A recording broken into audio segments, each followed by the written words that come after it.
बीरबल एक ईमानदार तथा धर्मप्रिय व्यक्ति था। वह प्रतिदिन ईश्वर की आराधना बिना नागा किया करता था। इससे उसे नैतिक व मानसिक बल प्राप्त होता था। वह अक्सर कहा करता था कि ईश्वर जो कुछ भी करता है मनुष्य के भले के लिए ही करता है। कभी कभी हमें ऐसा लगता है कि ईश्वर हम पर कृपा दृष्टि नहीं रखता, लेकिन ऐसा होता नहीं। कभी कभी तो उसके वरदान को भी लोग शाप समझने की भूल कर बैठते हैं। वो हमको थोड़ी पीड़ा इसलिए देता है ताकि बड़ी पीड़ा से बच सकें। एक दरबारी को बीरबल की ऐसी बातें पसंद न आती थीं। एक दिन वही दरबारी दरबार में बीरबल को संबोधित करता हुआ बोला, देखो, ईश्वर ने मेरे साथ क्या किया। कल शाम को जब मैं जानवरों के लिए चारा काट रहा था तो अचानक मेरी छोटी उंगली कट गई। क्या अब भी तुम यही कहोगे कि ईश्वर ने मेरे लिए यह अच्छा किया है? कुछ देर चुप रहने के बाद बोला बीरबल, मेरा अब भी यही विश्वास है, क्योंकि ईश्वर जो कुछ भी करता है मनुष्य के भले के लिए ही करता है।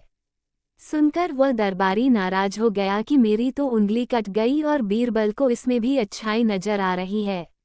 मेरी पीड़ा तो जैसे कुछ भी नहीं। कुछ अन्य दरबारियों ने भी उसके सुर में सुर मिलाया।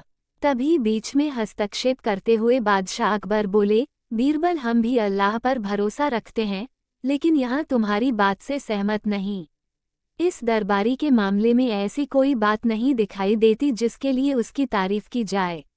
बीरबल मुस्कराता हुआ बोला, ठीक है जहाँपनाह, समय ही बताएगा। अब 3 महीने बीत चुके थे। वह दरबारी, जिसकी उंगली कट गई थी, घने जंगल में शिकार खेलने निकला हुआ था। एक हिरन का पीछा करते वह भटककर आदिवासियों के हाथों में जा पड़ा। वे आदिवासी अपने देवता को प्रसन्न करने के लिए मानव बलि में विश्वास रखते थे। अतः वे उस दरबारी को पकड़कर मंदिर में ले गए, बलि चढ़ाने के लिए। लेकिन जब पुजारी ने उसके शरीर का निरीक्षण किया तो हाथ की एक उंगली कम पाई। नहीं, इस आदमी की बलि नहीं दी जा सकती। मंदिर का पुजारी बोला, यदि 9 उंगलियों वाले इस आदमी को बलि चढ़ा दिया गया तो हमारे देवता बजाय प्रसन्न होने के क्रोधित हो जाएंगे। अधूरी बलि उन्हें पसंद नहीं।